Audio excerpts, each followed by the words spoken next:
ज्याच्यावर वेळ आली आहे त्याच माणसाला समजतं की तो त्या परिस्थितीमधून कसा सावरला आणि पुढे कसा आला.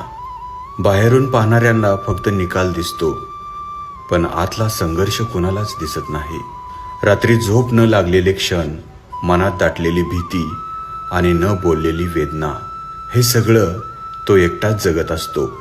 लोकांना मात्र विचार न करता नावं ठेवणं अगदी सोपं असतं. कुणाच्या वैयक्तिक आयुष्याची पार्श्वभूमी न समजून घेता त्याचा दोष काढणं म्हणजे त्याच्या जखमेवर मीठ चोळण्यासारखंच असतं. प्रत्येक निर्णयामागं कमी कारणं, काही मजबुरी आणि काही तुटलेली स्वप्न दडलेली असतात.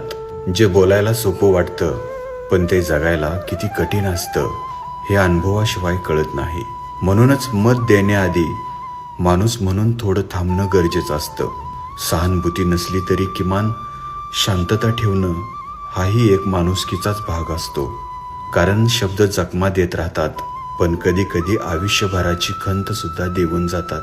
स्वतःवर वेळ आली की कळतं की आधाराची एक नजर किती मोलाची असते.